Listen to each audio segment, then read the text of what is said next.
For centuries, the Galactic Concord had labeled Earth as a Category E planet, primitive, unstable, and largely ignored in the grand order of space.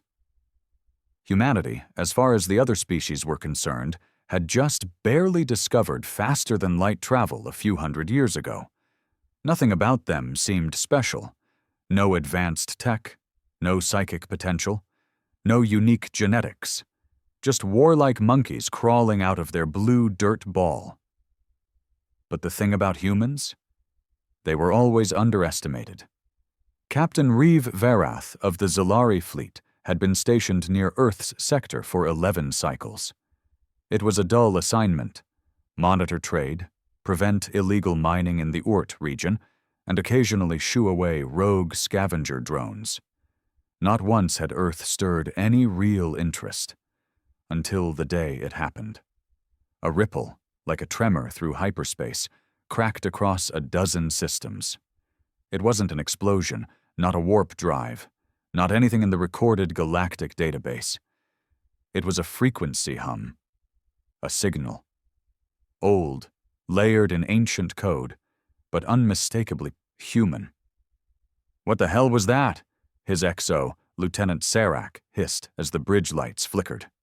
Reeve narrowed his eyes at the pulsing data on his screen. "It's not possible. This frequency predates FTL communications by millennia. This is old war tech, pre-empire, pre-any known empire." "Source?" Serac asked. Reeve hesitated, then cursed under his breath. "Earth, deep under their southern ocean." Within days, a dozen fleets turned their eyes to Earth, some out of curiosity, others out of fear. The Council demanded answers. The humans, as always, said little. Their ambassadors gave vague denials, diplomatic shrugs, and empty reassurances, until the second signal pulsed. This time it wasn't just a hum, it was a reveal. A massive gate, hidden beneath the Mariana Trench, rose to the surface. It groaned with age, but not decay. The alloy wasn't Zithic steel, nor Zarnian shell tech. It was something older, something none of them had ever seen before. Then the truth began to unravel. Hidden beneath Earth's oceans, buried under tectonic plates, and cloaked from even the most advanced scanners, lay 12 warships. Not just any warships, behemoths, each the size of a small moon. They were powered down, but not broken, sleeping, waiting, still perfectly preserved. And worse, they bore no name from any known civilization, no alien markings, no signs of reverse engineering. They were built by humans. The galaxy lost its mind. "How long have you had these?" demanded Chancellor Rickarn during an emergency council meet, his tentacles thrashing. Ambassador Harlan Cho, dressed in Earth's simple navy blue suit, offered a tired smile. "A long time." "You lied to the Concord," spat a representative from the Kadari hive.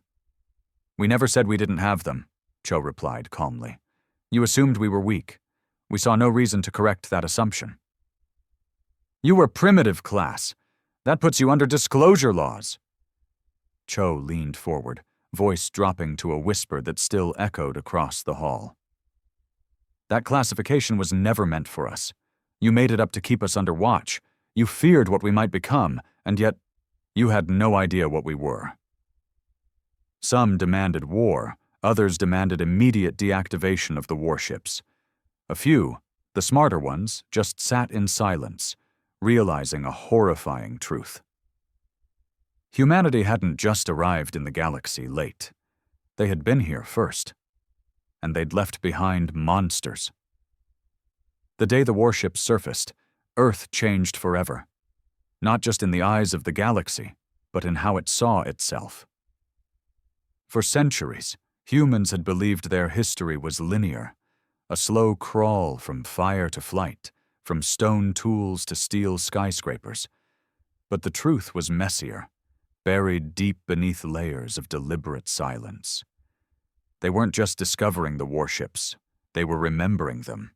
At the Pacific Defense Command in Tokyo, General Elena Hart stared at the floating colossus rising from the ocean.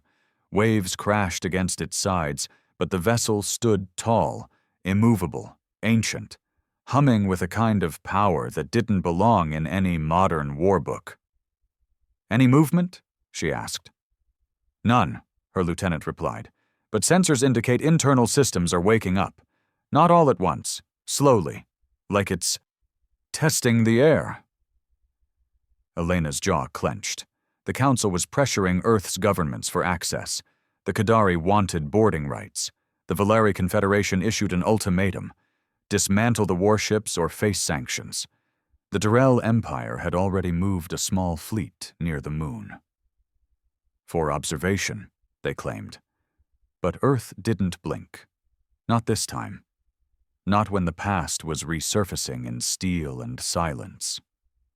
Back in Geneva, Ambassador Cho sat in a locked-room briefing with the Unified Earth Council, a body that until now had existed mainly to coordinate environmental treaties and economic alignment. Today, it stood as Earth's single voice. "Are we prepared to reveal the full archive?"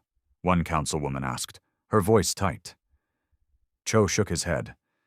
"Not yet. They're already afraid of what we've shown. If we tell them everything, we won't survive the next cycle." "But we must prepare Earth," said a man from the African Union. "Our own people don't know what's happening. These aren't just relics, they're weapons, from before history." "That's the problem," Cho replied. "We barely understand them ourselves." The truth was, the warships were part of a project so secret, so ancient, that it had outlived even the civilizations that birthed them. Most humans had no idea Earth had once spanned the stars, that before the fall, before the first silence, humanity had ruled parts of the galaxy. They had colonized systems, built megastructures, and fought wars that scarred planets beyond recognition. Then, suddenly, they vanished. Some called it the collapse, others the betrayal. Whatever name history gave it, the result was the same. Memory lost, records erased, technology abandoned and buried. These 12 warships were the last remaining fragments of that forgotten era. And now, they were waking up. One ship in particular, the Leviathan-class dreadnought Vigilant Winter, became active first. Its AI core reconnected with global networks using a data stream so ancient and encrypted, modern systems didn't even recognize it as code. But the ship knew where it was, and it knew who it belonged to. In the skies above the Pacific, drones and satellites picked up a message broadcast from the Vigilant Winter. It was short, clear, and terrifying. "Primary directive active. Enemy detected. Initialization sequence, War State Protocol 11. No one knew what War State Protocol 11 meant, not at first, but in the Durrell command vessel orbiting Earth, alarms flared. Captain Velterek was a seasoned commander. He'd fought in 9 campaigns across the Orion Arm, burned 3 rebel moons to cinders, and held the respect of both ally and enemy. But when the human ship came online, his instincts screamed. "Distance?" he barked. 5 planetary diameters, sir." "And it hasn't fired?" "No, sir. But look at this." His helmsman rotated the view. The Vigilant Winter wasn't just active. Its weapons bays were opening. Massive triple-barrel plasma turrets, bigger than any Durrell cruiser, unfolded like blooming death, and the ship wasn't aimed at Earth. It was aimed up. "Back us off," Veltarek ordered. "Now, send word to the Council. This isn't a relic. It's a goddamn executioner." Back on Earth, panic simmered beneath the surface. News channels speculated, conspiracy theorists claimed aliens had built the ships, while fringe groups insisted the world was facing the apocalypse. But those in power knew better. These were not alien relics. They were human achievements, forgotten by time, erased by design. At the Arctic Archives, deep under the frozen wastelands, a facility sealed for 5 centuries finally reopened. Elena Hart arrived by direct shuttle, escorted by black-armored guardians known only as Watchmen, a unit so secret it had no rank or budget, only orders. Inside the vault, she met Dr. Solomon Vey, the last living member of the Old Custodians, a group sworn to protect the truth of Earth's ancient past. "You said this was urgent," she said, pulling off her frost-covered coat. Vey gestured to a hologram spinning slowly above a metallic pedestal. It showed the vigilant winter, surrounded by strings of code and layered historical records. "This ship was one of the last built before the Great Collapse," he said. "It was designed not just to fight, but to remember. Its AI isn't just sentient. It's aware of the war, of the betrayal, of everything." Elena frowned. "What betrayal?" Vey sighed. "We thought we were alone in the galaxy once. We weren't. The first time we reached out, we weren't met with wonder. We were met with fear and hate." "Aliens attacked us?" "Not all, but some. We fought back. Hard. Too hard. Humanity became something they feared. So they made an alliance, not to destroy us, but to erase us." Elena blinked. "You're saying the galaxy sabotaged humanity?" "Yes, the Conquered, the Valari, the Durrell. Their ancestors were part of the Pact. They turned our own technology against us, implanted viruses in our AI, collapsed our wormholes. We didn't fall by accident. We were dismantled." She stared at the glowing ship in the hologram. "And the warships?" "Built after the betrayal, hidden on Earth. They were meant to sleep until the day we needed them again." "Then why are they waking now?" Vey looked at her with a hollow expression. "Because the galaxy remembers us too." In deep space, light years away from Earth, the Galactic Conquered held an emergency session. Dozens of species, each more colorful and strange than the last, debated in screeching voices and electronic screeches. One voice silenced them all. Elder Jakai of the Kar Dominion, a creature older than most stars, hovered above the central chamber. "It has begun," he said, voice low and resonant. "The humans have awakened what they buried. They will remember who they were. And when they do..." The room fell quiet. "They will finish what they started." Back in orbit, as the Vigilant Winter's systems reached 43% activation, it finally sent a second message, this time directly to Earth's Unified Council. "Command authority confirmed. Awaiting primary contact. Memory core ready. Shall I tell you the truth?" Cho stood in silence as the message appeared. The ship wasn't just waking up. It wanted to talk. And what it had to say would change the galaxy forever. Ambassador Cho stood alone in the Geneva control tower, watching the holographic interface glow with steady blue light as the message replayed again and again. "Command authority confirmed. Awaiting primary contact. Memory core ready. Shall I tell you the truth?" He hadn't slept in over 30 hours. Every diplomatic line was flooded. Every council world was either accusing Earth of treachery or begging them to stand down. But Cho couldn't afford distraction. Not now. Because this wasn't about politics anymore. It was about history. The Vigilant Winter wasn't just a weapon. It was a witness. A vault. A mind too ancient to comprehend fully, too dangerous to ignore. And now, it wanted to speak. He opened a secure line to General Hart at the Pacific Defense Command. "Elena," he said, "the ship's calling for a primary contact. It needs someone with command authority, someone it recognizes."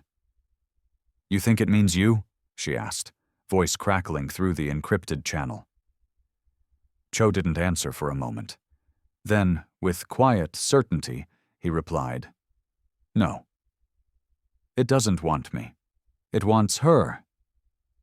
Deep in a rural village outside Cairo, a woman named Dr. Noor al-Sharif had spent her life studying Earth's forgotten languages, half-deciphered ruins, and unexplained anomalies that modern archaeology refused to explain.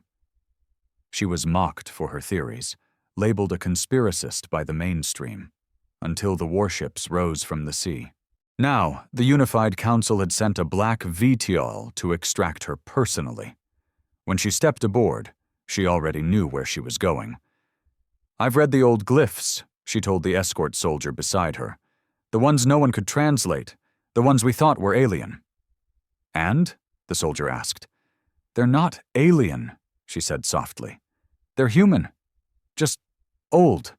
So old they were made before language standardized. Before the collapse." "Can you read them?" "No," she said. "But I feel them." The soldier frowned. "Feel?"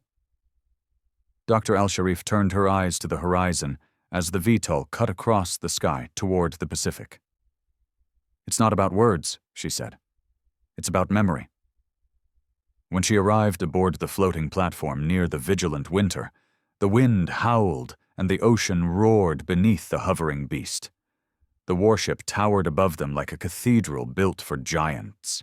Its hull shimmered with a metal that didn't reflect sunlight, but swallowed it. Dark and terrible. Elena met her at the ramp. "The ship won't respond to any of us," she said, "but your name was flagged by the system." "Why me?" Noor asked. "According to the AI," Elena said grimly, "you're a descendant of the original command bloodline."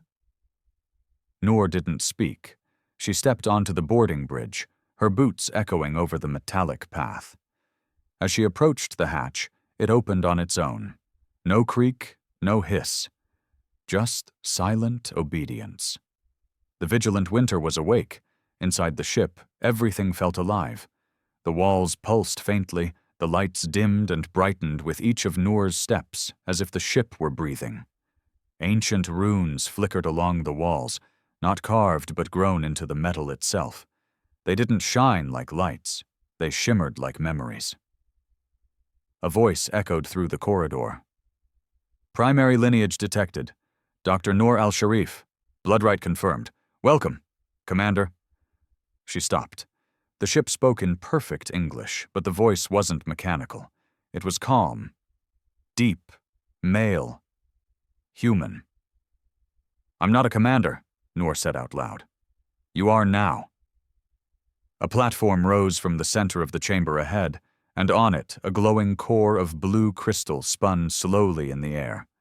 It hummed with something more than energy, something Noor couldn't name. Emotion, maybe? Pain. "Do you wish to activate the memory core?" Noor swallowed. "Yes." The room shifted, light warped, the air trembled, and then the walls disappeared. She stood not in a ship, but in a vision.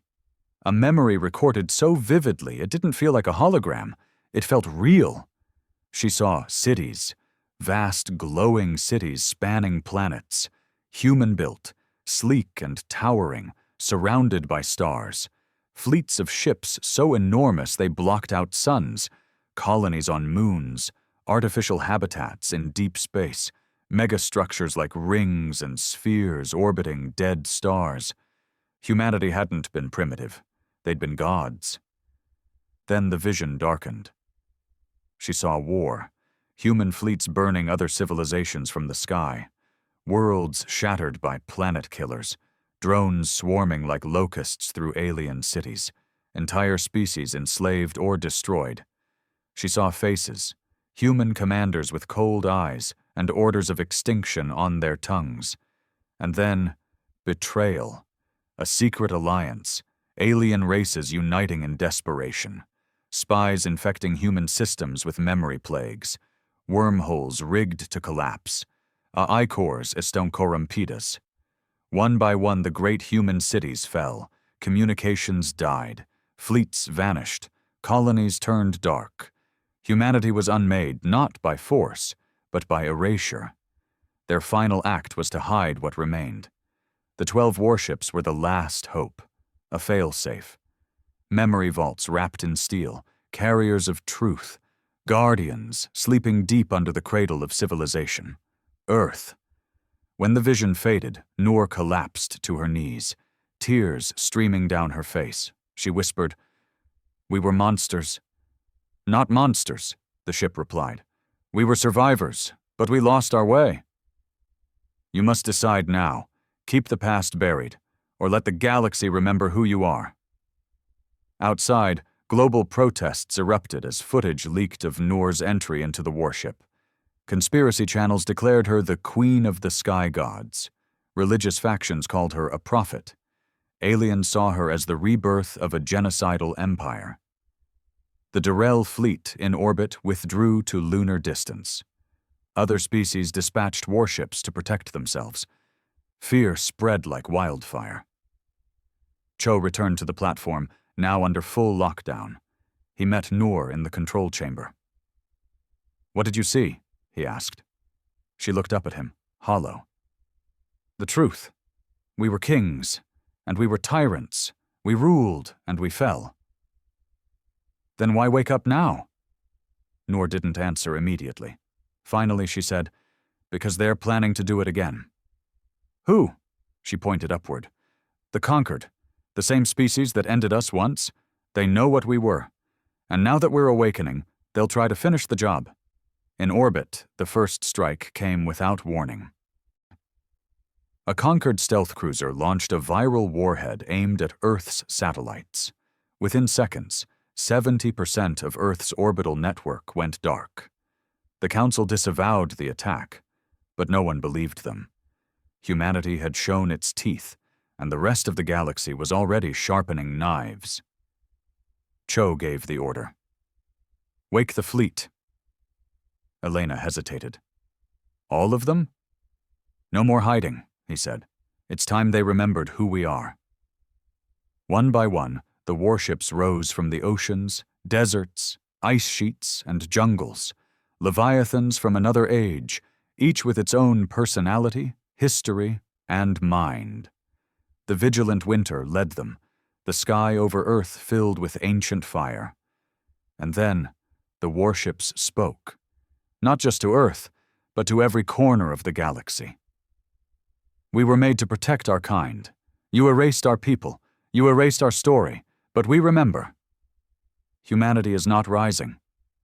We are returning." The skies above Earth were no longer blue. They burned with light, not from war, not yet, but from awe.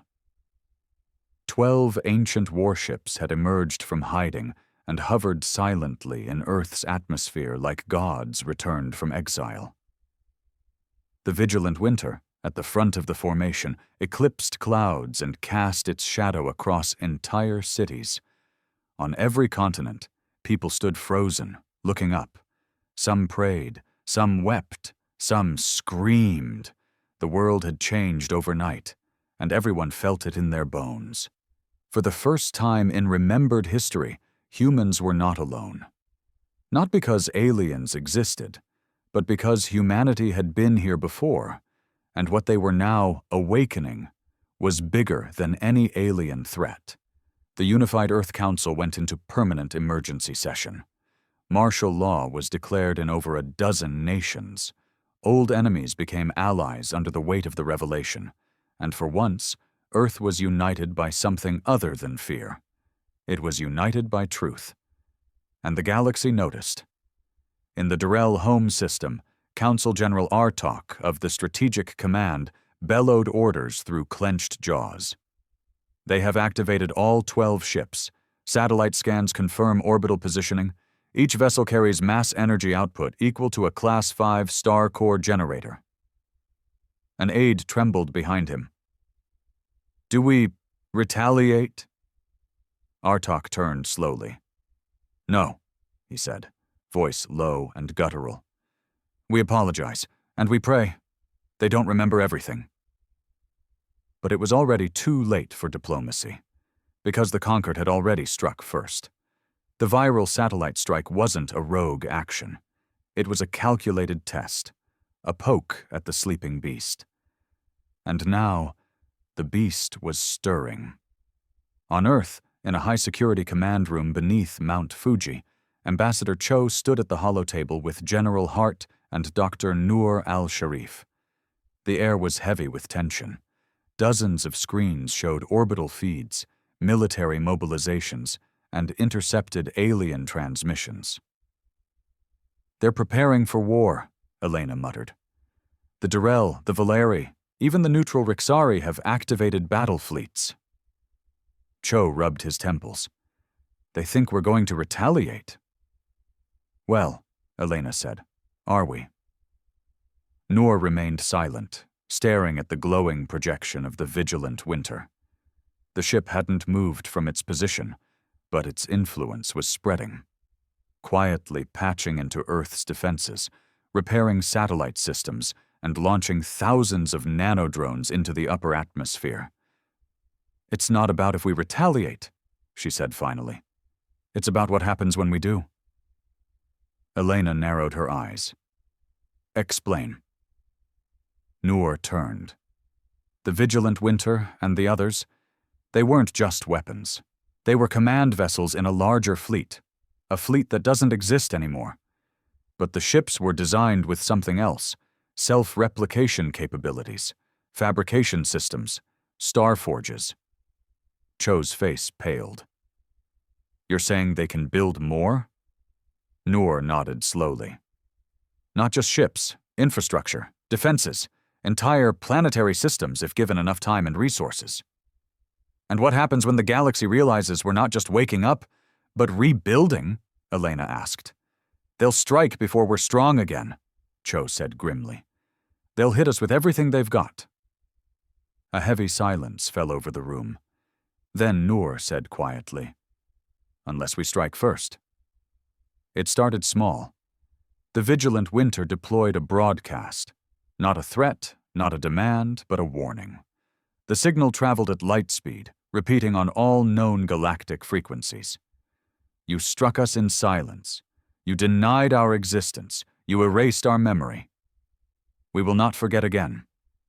The next strike will not be absorbed." And across the galaxy, every government paused. Every admiral hesitated, and every population asked the same question: what are they going to do now? Back on Earth, the warships activated their planetary shield generators, creating a translucent golden net of energy across the atmosphere. Ancient human tech, superior to anything known, was now protecting the very same species who once buried it. The warships weren't just rising, they were reclaiming. But as the world adjusted to its new reality, not everyone welcomed the past. In the shadows of the Earth Council, an internal faction, the preservationists, met in secrecy. Made of politicians, CEOs, and high-ranking military figures, they were terrified of the warships. "We cannot allow these machines to control Earth's future," spat Director Wallace Hensley, head of a private defense conglomerate. "These relics answer to no one, not to governments, not to voters, not to us." "They're a threat to global sovereignty," said another. "We can't trust Noor al-Sharif. She's listening to a machine." Hensley leaned forward. "Then we take control, hack the command systems, install our override." "That's suicide," someone whispered. "No," Hensley said. "It's insurance. If those ships turn on us, we hit the kill switch." They didn't know the vigilant Winter had already heard them. It was listening to everything. Dr. Noor al-Sharif stood alone in the core chamber of the vigilant Winter once again, its AI voice humming softly in her mind. "They fear me." "Yes," she whispered, "because you remember what they've forgotten." "Do you fear me?" She looked around at the glowing pulse of memory, the living walls, the history encoded into every inch of this monstrous vessel. "No," she said, "but I fear what's coming." "Then we must prepare." The first alien fleet arrived 3 days later. The Valari Vanguard, over 60 warships strong, dropped out of warp at the edge of the solar system. Officially, they were there to observe and enforce peacekeeping protocols. But the vigilant Winter didn't wait for provocation. It transmitted a single packet of data, coordinates, identifications, warnings. Approach beyond these limits will be seen as an act of war. The Valari laughed, arrogant, certain in their superiority. They sent a single cruiser ahead to test the boundaries. The vigilant Winter didn't fire. It spoke. With a pulse of gravitational force, the test cruiser was caught mid-flight and suspended in space. Systems went offline. Crew members floated unconscious. The vessel was returned, gently but undeniably powerless. That was not just a message. That was dominance. The Volari withdrew within the hour, but the preservationists were not done. They attempted to launch a quantum virus into the ship's AI using an old military satellite, hidden under a civilian research signature. The vigilant Winter didn't retaliate. It traced the source. And then, for the first time since awakening, it moved. The ship hovered silently over the Atlantic, then repositioned over Washington, D.C., directly above the heart of the Council. For 2 full hours, it remained still. Then it broadcast a message directly into the chamber. You seek to chain your past, but I am not your enemy. You do not control me because I am you. I am the memory of your blood, the weight of your ambition, the scream of your extinction, and the whisper of your return. Betray me again, and you will learn why the stars feared your name. The preservationist plot collapsed that night. Arrests were made, files leaked, public outrage exploded as humanity learned that its own leaders had tried to sabotage the very guardians keeping them safe. But not all were angry. Some were inspired. The youth across the world rallied, not under flags, but under something new. A symbol, drawn from the side of the vigilant Winter itself.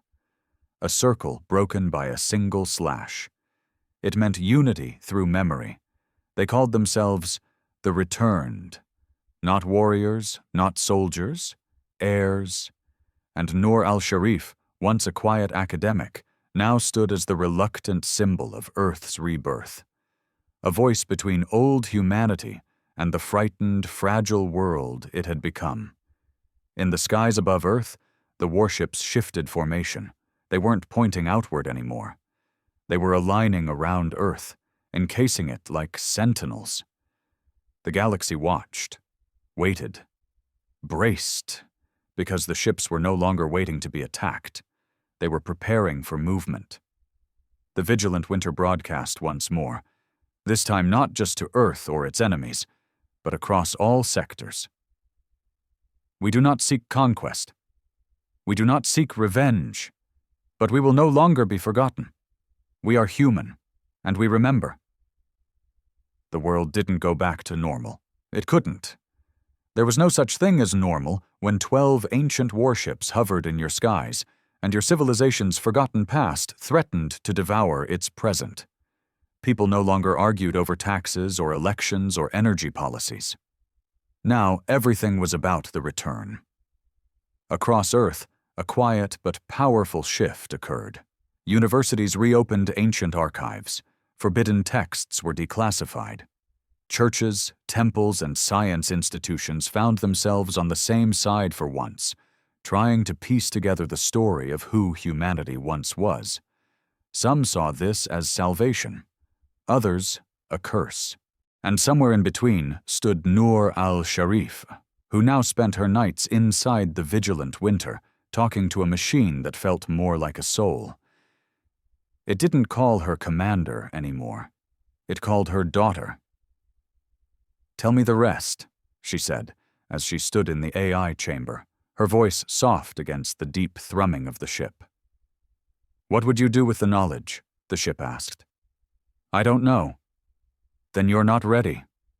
She took a breath. "But the galaxy is preparing for war. We don't have the luxury of time."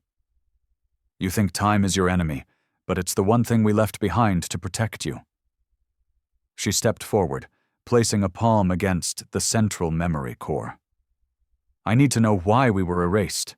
The real reason. Then prepare yourself." And suddenly the memory flooded in again.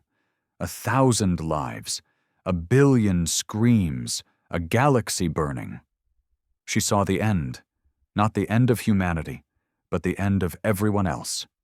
It began with a technology Earth didn't yet understand, something Noor could only describe as the Shard. It was a fragment of universal code, discovered by the original human expansion fleets, a piece of the universe's design, woven into dark matter itself. It allowed humans not just to travel or terraform, but to shape reality in subtle ways, to predict outcomes, manipulate probability, heal wounds that shouldn't have healed. Think thoughts no species had ever thought before. It made humans godlike, and with that power, they grew dangerous, not because they chose war, but because others feared what they could become. So a dozen species forged a quiet alliance, not to kill humanity, but to make them forget. Using biosignal disruptions, cultural collapse, orbital sabotage, and time-based virus loops, they shattered Earth's wormhole network and turned their machines against them. But they didn't count on what came after. The last directive, a secret command embedded in the 12 warships. If civilization collapses, preserve memory, protect homeworld, await return. The Shard was hidden, broken, scattered, encoded into Earth's tectonic plates, and buried in the neural DNA of descendants. Noor al-Sharif was one of them, a bloodline seeded with the key to unlock everything, and now it was activating. The galaxy had known a fragile peace for over 1,000 years. That peace was now hanging by a thread. In Concord Prime, Chancellor Vel Oren stood before a table of trembling delegates. "We must act before they recover the Shard," he barked. A Zarni diplomat chittered nervously. "But the humans do not know what they are holding." "They will," Vel snapped. "The girl, Noor, she is bonding with the AI. The ship is feeding her memories." Another delegate asked, "Can we destroy the warships before they spread?" "No," the Chancellor growled, "but we can destroy Earth." Gasps echoed across the chamber. "Use a Black Sun core? On a Category E planet?" "It won't be Category E much longer." Back on Earth, Cho slammed his fist on the table as he read the latest transmission. "They've dispatched a weapon convoy. Deep space heat trails show a supermassive energy core being moved through the Idrian Drift. It's a Black Sun launcher." General Hart's face went pale. "That's Planet Killer class. Why now?" "Because they're scared," Noor said quietly, stepping into the room. "They're afraid I'll find it." "Find what?" Elena asked. Noor looked them both in the eyes. "The Shard." Cho froze. "That's not real. That's myth." "No," she said. "It's memory." She placed a small shard of glowing obsidian on the table. It pulsed with slow, heavy warmth. "This is one piece. There are more." Cho reached toward it, but hesitated. "What happens if you gather them all?" The ship's voice echoed faintly through the air. "Then humanity will remember not only who they were, but what they can become." The mission was formed within hours. Noor, Cho, Hart. A team of 10, scientists, soldiers, and one Ancient A. I projected through a compact holographic emitter known simply as Winter. They were going to the moon, not for war, but for memory. The second shard had been buried beneath the Sea of Tranquility, according to the Vigilant Winter's coordinates. A fallback cache. It had been dormant for tens of thousands of years, hidden in a chamber only humans could access. They launched on a retrofitted vessel, escorted by 2 of the smaller warships, Silent Wake and Verdict of Ash. Both shimmered like predators in low orbit, sleek and terrifying. As they approached the lunar surface, Noor felt the shard in her pack start to vibrate. It was calling home. They touched down. The dust barely settled before Winter projected a map, glowing lines crisscrossing over the lunar valley. The entrance wasn't a door. It was a frequency. Noor stepped to a bare patch of rock, whispered a phrase the ship had taught her in a language older than sound. The ground parted. Below was a hollow chamber of obsidian, humming with light, shaped like a heart. And in its center floated the second shard. She approached it slowly. Her hand shook as she reached out. The moment her fingers brushed the surface, the world shattered again. She saw everything. Her ancestors building the first starships, arguing over whether to leave Earth behind, unlocking the code of life and space and time, and she saw the betrayal again. Clearer now. Species swearing loyalty in public, then meeting in secret to plan humanity's end. Not because humans had done evil, but because they had done what others could never do. They evolved too fast. They had touched something not meant to be touched. And that terrified the galaxy. When Noor came to, Cho was shouting. A transmission. The Valeri fleet had crossed into Earth orbit, weapons armed, missiles launched. Earth was under attack. But this time, Earth didn't flinch. The warships moved instantly. They didn't just intercept. They erased. One by one, Valerie cruisers were swallowed by singularity mines deployed in the upper thermosphere. The verdict of ash cleaved through the fleet like a blade of fire, dismantling engines, cutting reactors but never targeting escape pods. It was war, but measured. A message.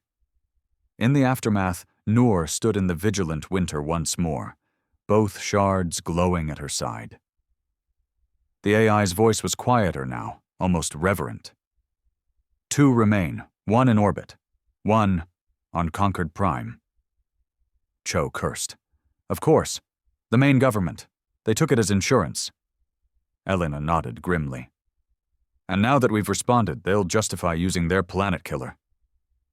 Noor didn't blink. Then we go there. We finish this. Earth's warships, once silent and watching, now moved together. They aligned not around the planet, but away from it. For the first time in 100,000 years, humanity prepared to leave its home not as beggars or diplomats, but as heirs. The stars had never looked so familiar. Not since before the silence, not since humanity walked among them not as guests, but as builders, explorers, rulers. Now, 12 ancient warships flew in formation once more, a fleet unlike any other, dark and silent, their surfaces absorbing starlight as they drifted just beyond Earth's gravity well. Noor stood at the viewing deck of the verdict of ash, her eyes fixed on the infinite black ahead. Behind her, the command center buzzed with energy. General Hart barked tactical instructions, while Cho coordinated diplomatic efforts through the last of Earth's functioning deep-range channels. But Noor stood apart, unmoving, her hand clutching the 2 shards that now glowed in perfect sync. Trajectory locked, Winter said through a projection beside her. Destination, Concord Prime. It would take a few hours to cross the distance through folded space lanes, but time wasn't the concern. The concern was what waited at the end. Cho walked over to her, his voice low. We don't have a formal declaration of war. Noor didn't look away from the stars. They already declared it the day they erased us. He nodded grimly. I had to try. We won't burn worlds, she added quietly. We're not what they feared, but we will not kneel either. Cho glanced at the warships visible through the glass, colossal engines of vengeance that carried the memory of a 1,000-year betrayal. What if Concord Prime refuses to surrender the final shard? Noor finally turned to him. Then we remind them that we were never extinct, just forgotten. They arrived at the edge of the Concord Prime system, a cluster of 5 stars, interconnected by orbital rings and artificial habitats. It was once considered the most beautiful jewel of the galaxy, with its transparent cities and floating mountains. But now, it bristled with defense platforms and orbital cannons. The human fleet emerged from folded space like phantoms. Instantly, 1,000 scans locked on them. The Concord was ready, or so they thought. "Incoming hail," Winter said, "from Chancellor Vel Oren." Cho stepped forward and accepted the feed. The hologram shimmered to life, revealing Oren's face, pale, stretched, and trembling with poorly concealed hatred. "You were warned," the Chancellor growled. "You will not be permitted to bring your ancient weapons into our sovereign system." Cho remained calm. "You attempted genocide on Earth 3 days ago." "Preemptive strike," Oren snapped, "to prevent escalation." "You launched a Black Sun core," General Hart spat from behind Cho. "That's not preemptive, that's extermination." "You were dangerous before," Oren hissed. "Now you're worse, because you remember. The galaxy has no place for ancient tyrants." Noor stepped into view. "Then give us what you stole, and we'll leave." The Chancellor's eyes narrowed. "The shard? You still believe that old myth?" "You have it," she said simply. "We can feel it." Oren's silence gave him away. Noor stepped closer to the feed, her voice steady. "I will walk into your palace. I will take what belongs to my people. You can resist and risk everything, or you can return what you stole and live to watch us rise." "You dare threaten—" "I'm not threatening," Noor interrupted, her eyes sharp. "I'm offering mercy." The feed cut. Winter's voice followed immediately. "Orbital defenses charging. 10 seconds to contact." Noor turned and walked briskly to the core. "Shields at full. Prepare response formation." General Hart blinked. "We're fighting?" "We're demonstrating," Noor said. In space, the vigilant Winter shifted its position slightly, rotating its massive primary cannon until it aimed not at a ship, but at one of the Concord's orbital weapons platforms. It fired. There was no sound, just a bloom of blue light, a ripple of warped gravity, and then silence. The orbital station wasn't destroyed. It was gone. Not vaporized, not in pieces, simply erased, atom by atom, removed from space. A second later, the warship broadcast a message to every ship and station in the system. "You cannot erase what remembers. You cannot silence what returns. This is your only warning." On Concord Prime's surface, chaos erupted. Civilians flooded into shelters. The elite scrambled to evacuate. The planetary defense grid went to full lockdown. And at the center of it all, the Chancellor raged, not just with fear, but with something darker. Shame. They had believed humans were finished, a broken species buried under its own arrogance. But they had been wrong. So very wrong. And now the price of that mistake hovered above them like a judge in the sky. In the throne chamber of the old Concord Citadel, the last shard was hidden inside a containment vault, protected by 12 layers of adaptive shielding. The vault had been untouched for centuries, kept secret from even the highest-ranking military leaders. It pulsed now, brighter than ever, calling to its kin.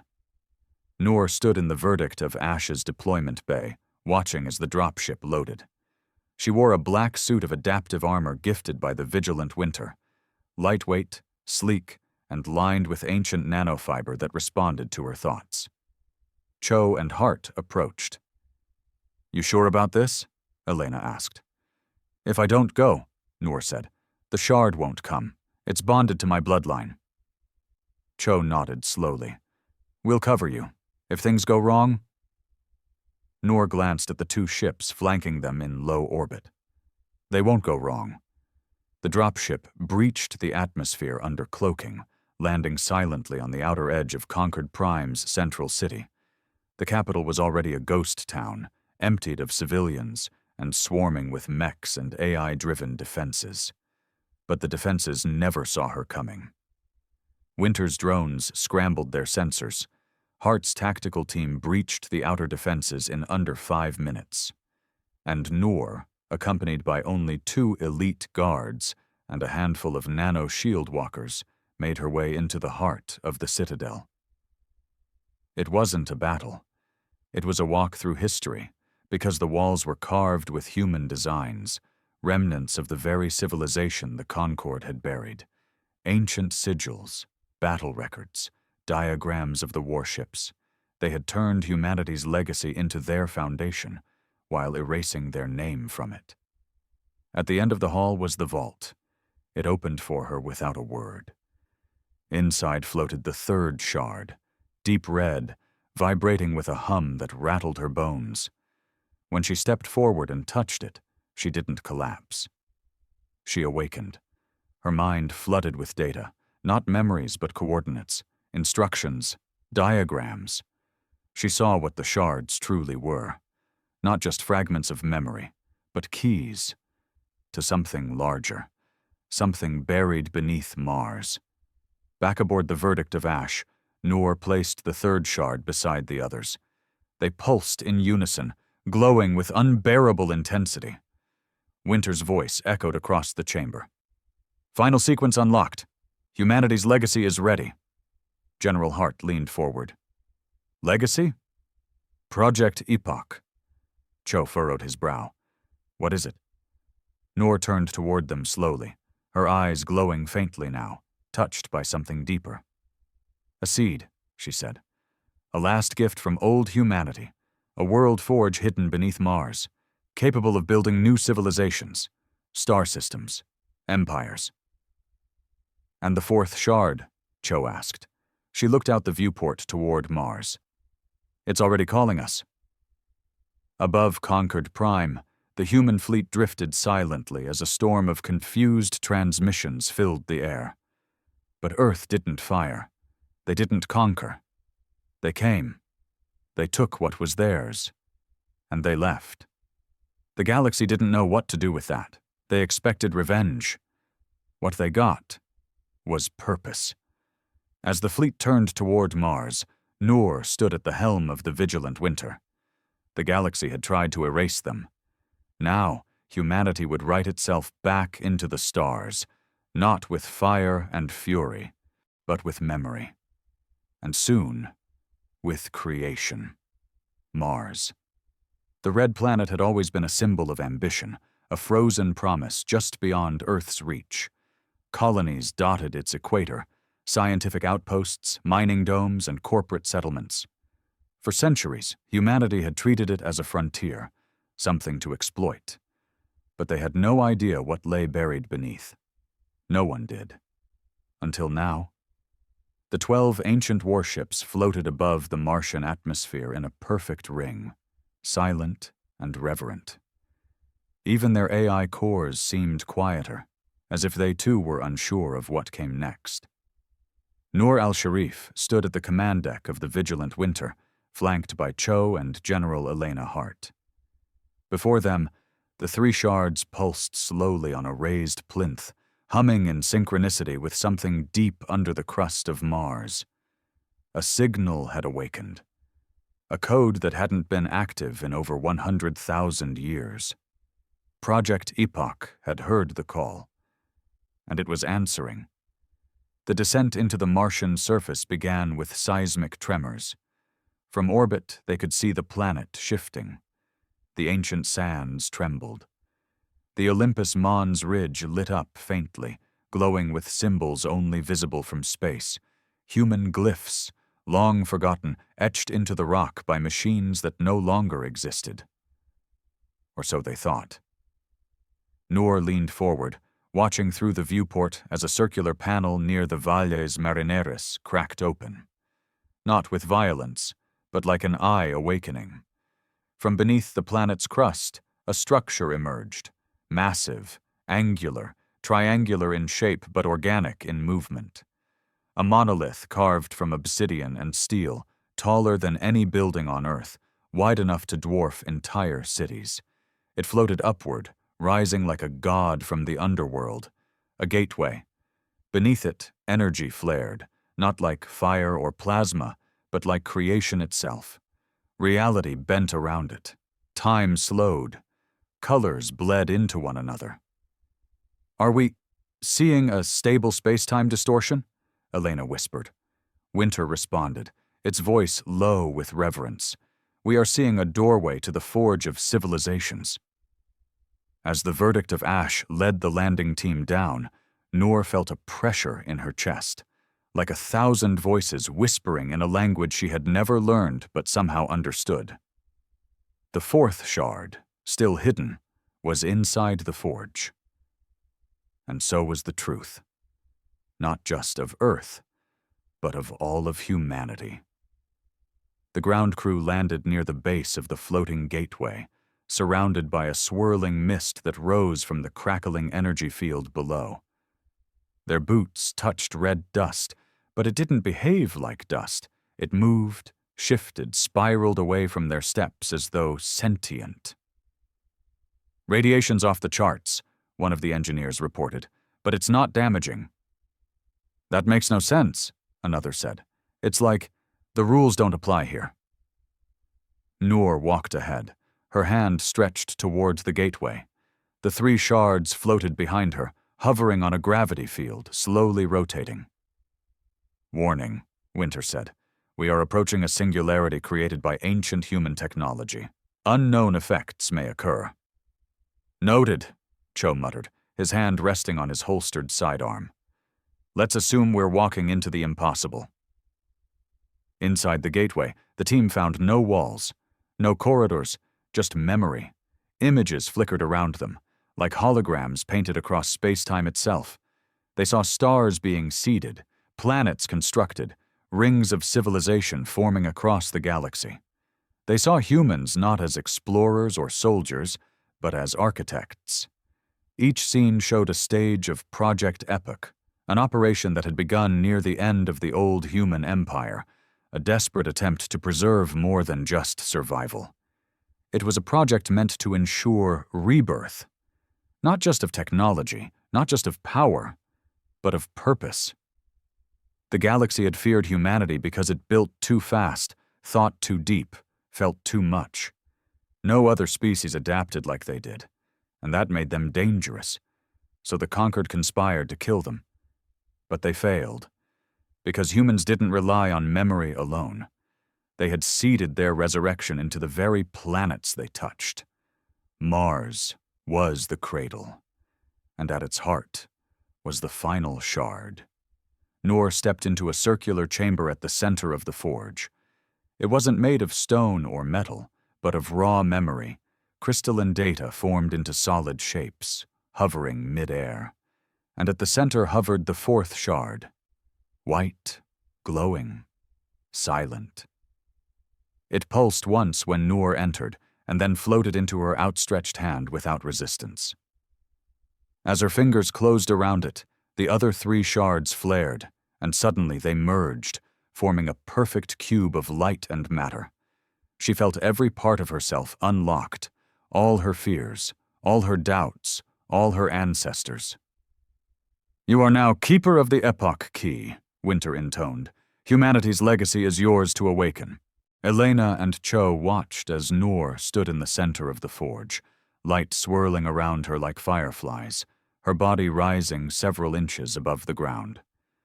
The cube melted into her palm, leaving no wound, no scar, only knowledge.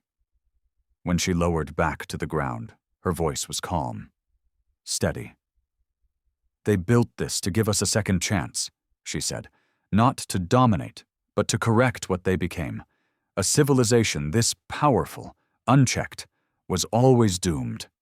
So they planted humility in the restart." Cho stepped forward. "And what does that mean for us?" "It means we don't rebuild the old empire," she said. "We build something new." Back in orbit, the warships adjusted their formations. Each vessel began transmitting across the galactic grid. The messages weren't threats, they were invitations. An open broadcast echoed across every species' territory. "We do not seek revenge. We seek remembrance. We invite those who wish to learn, to speak, to grow. Project Epoch has begun, and the stars are open again." Some worlds answered with silence, some with fear, but others with hope. 1 week later, the first alien envoy arrived at Mars. A delegation from the Rixari, a peaceful insectoid species who had never supported the Conquered's betrayal, sent their chancellor to speak with Noor. He landed beneath the shadow of the floating gateway and bowed deeply. "We feared what you were," he said, "but we fear more what we've become without you." Noor offered her hand. "Then let's build together." The forge activated. Its systems, once dormant, began spinning, processing, unfolding, not to create weapons, but to build homes, terraformers, interstellar relays, sentient habitats, blueprints of a future not yet born. Humanity wasn't here to conquer the galaxy. They were here to heal it, to anchor it, to teach it how to remember. Because the greatest weapon humanity ever had wasn't its ships, or its AI, or even its impossible evolution. It was its story. And now the galaxy was ready to listen. The forge pulsed like a heart beneath the red surface of Mars, alive in ways no living thing had ever been. Its energy wrapped around reality, subtly reshaping everything: atmosphere, radiation, gravity. Not violently, gently, as if it were terraforming not just a world, but the very idea of what civilization could be. Within the vast halls of the Epoch core, Nur al-Sharif sat in silent meditation. The 4 shards had not only awakened the forge, they had changed her. Not physically. She remained flesh and blood, human in every sense. But something deeper had shifted. Her thoughts now stretched beyond the present, beyond even this era. It was as if she could sense the slow hum of the stars, the weight of time pressing down across millennia. It wasn't power she held, it was responsibility, and it was heavy. Outside, the first interstellar diplomats since the collapse stood in cautious wonder. Rixari, Kalarn, Valari dissidents. Even rogue factions of the Durrell Empire had come, unsure whether they were witnessing rebirth or reckoning. The old guard of the Galactic Conquered had retreated for now, licking their wounds, confused by Earth's restraint. They had expected fire. They had prepared for vengeance. Instead, humanity gave them an invitation, a chance to learn, a chance to listen. But not all were ready to accept it. High above Mars, the verdict of ash detected movement. "Contact!" one of the officers barked. "Wraith-class cloaked vessel entering Martian orbit." General Hart was already on her feet. "Trajectory?" "Converging on the forge gate. Fast." Cho appeared beside her, eyes narrowing. "Assassination?" Hart gritted her teeth. "Or sabotage. Either way, they're not here to negotiate." She hit the comms. "Noor, incoming threat. Get to cover." But Noor's voice replied calmly over the channel. "I see them." She stood at the edge of the gateway platform, gazing into the Martian sky as a sleek, black starfighter shimmered into visibility above the forge. It was shaped like a dagger, angular and silent. Conquered tech, old and advanced, coated in stealth arrays from the collapse era. The crowd of alien envoys scattered, shouting and scrambling for shelter. Noor did not move. The starfighter descended rapidly, its energy signature spiking. Inside, a single pilot sat motionless, breathing heavily. His name was Vel Aran, a Conquered operative trained for only one purpose: to finish what the first betrayal had started, to end humanity. He activated the kill sequence. A gravity imploder was armed beneath his ship, enough to create a small black hole, enough to obliterate the forge and anything within 50 kilometers. But before his ship could release its payload, every warship in the human fleet turned at once.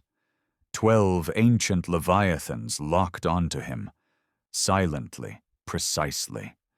The vigilant Winter moved first. It didn't fire a weapon. Instead, it spoke. "You are not the future." In an instant, the Wraith-class fighter was caught in a stasis net, a suspension field designed in the final years before the collapse, capable of freezing molecular movement. The ship stopped moving. Time inside it stopped. Vel Aaron would remain alive, trapped in the same moment of intent for eternity, a fossil of hatred, a relic of the last war. The forge gates reopened moments later, and the envoys slowly returned, their fear slowly replaced by awe. If humanity had wanted to, they could have destroyed a dozen fleets that day. Instead, they showed restraint. That alone shook the foundations of galactic politics. But Noor knew it wasn't enough to just be merciful. Humanity had to be clear. On the fifth day, Noor stood at the summit of the forge, where the light was brightest, the energy strongest. Broadcast towers, grown from the Martian soil by the forge's design, now reached into orbit, pulsing with a low harmonic wave that could travel across thousands of light years. Today, Noor would speak not just for Earth, not just for her warships, but for the memory of a species long buried under betrayal and time. She began, "We are human. You tried to forget us. You tried to erase us from your records, from your history, from your minds. You burned our colonies. You shattered our AI. You poisoned our skies with viruses and turned our creations against us. And still, we returned. Because we are not what you made us out to be. We are not vengeance. We are not conquest. We are survivors." She paused, letting the words ripple through the fabric of space. "We have awakened the forge not to rebuild an empire, but to offer a path forward. This technology will not be hoarded. It will be shared. For those who seek war, you will find none here. For those who seek peace, come, learn, grow with us. But never again will we be forgotten." The response was not immediate. It came over the course of weeks, tentative messages from neutral systems, curious requests from independent traders, explorers, scholars, even some defectors from the Concord itself, all seeking answers, seeking understanding, and humanity gave it to them. Bit by bit, Project Epoch became something greater than a memory. It became a movement. Forge nodes were established on Jupiter's moons, on Earth's orbit, even on Rixari diplomatic stations. Terraforming tools were released to cooperative worlds. An open archive was launched, detailing everything known about the collapse and naming those who had orchestrated it, not out of spite, but for transparency. Truth was the weapon now, and it was sharper than any plasma blade. Inside the vigilant winter, Cho watched as the galaxy shifted, ever so slightly. The Conquered hadn't retaliated. Not yet. But it was weakening. Their propaganda couldn't hold up against footage of human ships saving Rixari colonies from a reactor crisis. They couldn't silence broadcasts of Noor healing a poisoned ocean on the Zarn homeworld using forge-grown microbial colonies. And when a Valari child, orphaned by internal war, was adopted into the human-led Mars Accord, everything changed. Because no one feared a warmonger who raised children. They respected a civilization willing to rewrite its legacy. Months passed. The warships remained in orbit. Watchers, protectors, reminders of the past. They were rarely used. They didn't need to be. Most of their power was symbolic now, and that made them more dangerous than any weapon. Inside the forge, Noor stood over the final construct, a seed ship, designed to carry the story of Earth to the farthest stars. Not to colonize, but to connect. A mobile archive, a traveling embassy, a storyteller. She would not be aborted. That task would belong to others. She had done her part. Now she turned to Winter one final time. "Are they ready?" she asked. "Not all," the AI replied. "But some are, and more will be. Will we fall again? That depends on what you build, and what you teach them to remember." She nodded, and walked away from the core. Earth, once categorized as primitive, now led the greatest diplomatic and technological movement in the galaxy. Not by dominance, by memory.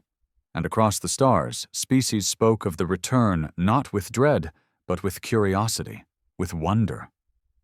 They told their children, "There was a time the humans disappeared, and we thought we were safe. But now they've returned, and we are safer because of it."